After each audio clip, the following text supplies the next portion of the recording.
The illusion has become real, and the more real it's becoming, the more desperate they want it. You know how people say that you have to save money for your retirement because the life will simply get more expensive, the inflation will go higher, and all of your savings will shrink their buying power. Well, I run the numbers for you, so essentially you will know exactly how much more expensive the current items that you're buying, such as bread, coffee, chocolate, how much more expensive these items will be in 20 years. Guys, it hasn't been that clear why some people are making money now in this current economic cycle and why others are struggling to make even a simple wage. Why? Most people currently are struggling to understand the value. Why a PhD professor in some of the biggest Ivy League schools is making less money than OnlyFans creator? Because the value provided from the OnlyFans creator is valued much higher. People are willing to pay more for more days in a row for the content creator versus paying for school, university, college, etc. This is a very drastic example, but this is probably the clearest example to understand that if you want to make money right now, you have to understand what is the value that is in huge demand, how to learn to provide this value, how to price the value, and how to deliver the value. I gave you this crazy example because this is the actual truth. If you look at the stats, the OnlyFans is one of the fastest growing company, which means forget about what is the actual industry behind it. Think of it as an operational business. OnlyFans employees are the creators. So if you have more and more employees, more and more people signing up for the platform to work for the platform, this boosts the revenue. And these people are, fighting to join the platform. It's not like the platform is reaching out to them, which means that the opportunity that provides is matching the huge market demand. Okay, we're business people. We don't engage with what is the niche, what is the industry. We don't be judgmental. Everything that grows fast, that has a huge demand, that has a gap up opportunity, we want to learn from it, right? And there is no marketing, they don't promote, they don't run ads, right?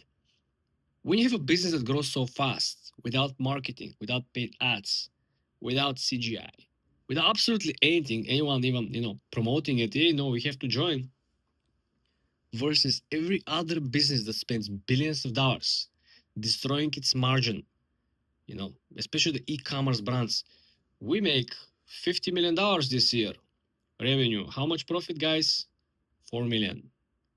The margins 80%, 40%, 60% of the margin goes straight to marketing, ads, content creator, brand deals, whatsoever. So you need to understand, to identify where is the value now. Where is the value now? Can you learn the value if you don't possess the knowledge? And can you provide the same value, more niche, more detailed, to differentiate yourself with anyone else who is offering this service as an individual or agency? And this is how you are staying away from uh, people who can't realistically make any wage in this economy.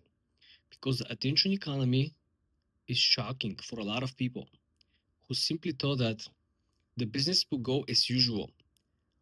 When people started searching information on the chatbots, no longer in Google search, all the people who have been collecting passive income through blogs, writing articles, affiliate marketing inside the articles, posting products, making reviews, recommendations, they saw their traffic that has been absolutely steady growing for the last 20 plus years going completely down.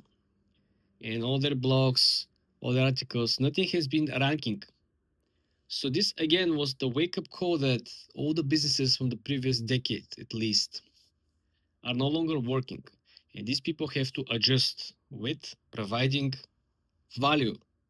What was the value? Well, they came up with extension that summarizes YouTube videos, extension that summarizes or make recommendations of articles, extensions that give you faster answers to the questions that you usually search.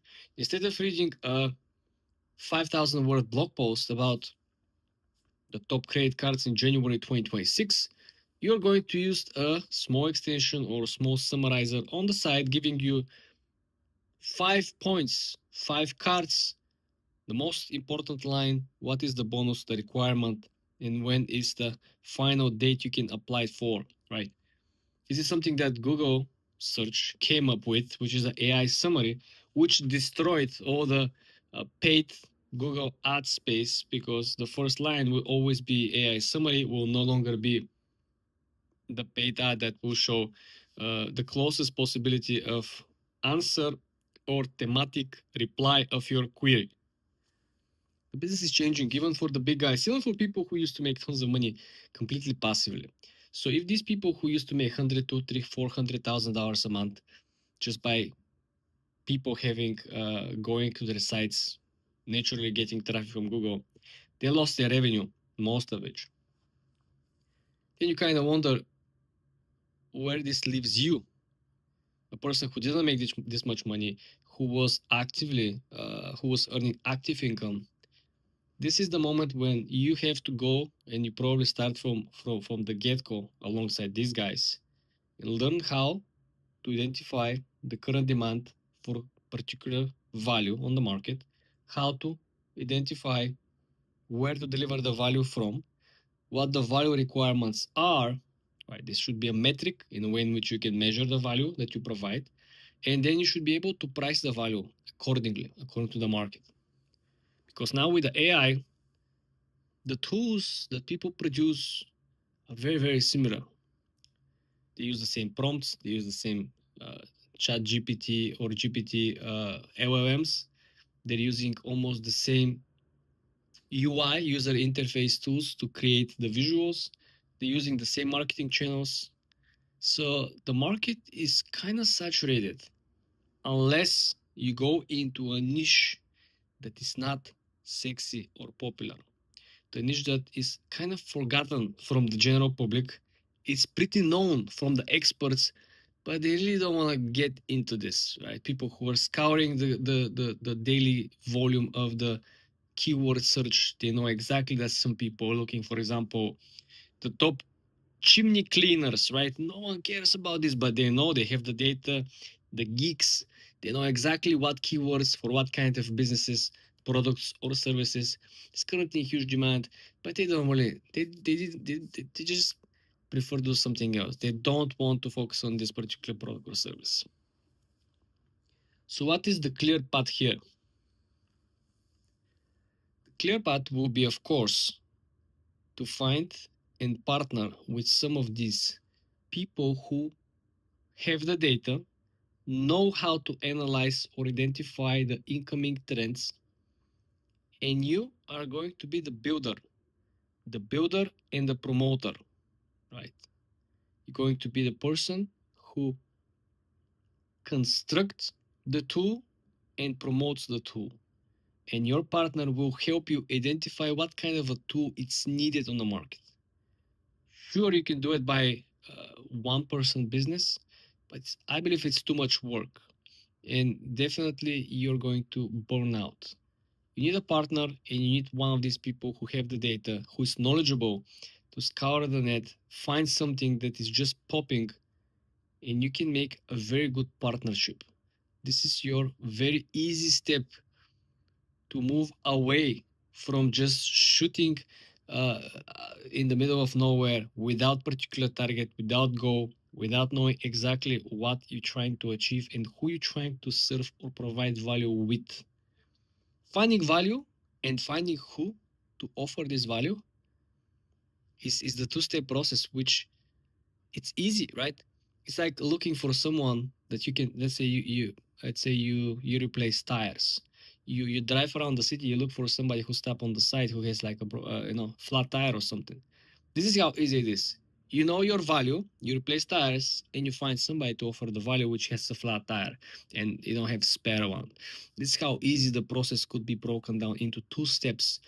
But people get, crazy focused on 17 different businesses, 12 different niches, try to identify something that is already so much saturated. Forget about it. Getting an average inflation rate that we had for the last 20 years. We took the same exact average increase year by year and we applied this and we got the final results. So a bread currently is selling for around $3. In 20 years, the expected increase in price of a bread will be 64%, or essentially $4.92. It's not as crazy as it sounds. Right? A lot of people probably expected that a bread will cost around $9 or $10. Let's see a bottle of water. So a bottle of water will effectively sell at 64% as well. We took in the average. The currently a bottle of water is around $1.50. We're talking about 500 milliliters. In 20 years, the same bottle of water of 500 milliliters will cost you $2.46. Again, not crazy difference, right? It's not something that will break the bank. Chocolates. A chocolate bar today is selling on average around $4. And we're talking about 180 grams, 200 grams, depending of the brand, depending of the chocolate. But this is an average. Applying the same 64% increase, this will give us $6.56. I would say this is probably the most noticeable. Simply mathematically, the higher the original price, the higher the percentage increase will be. If you look at we started with $3, then we moved to $1.50.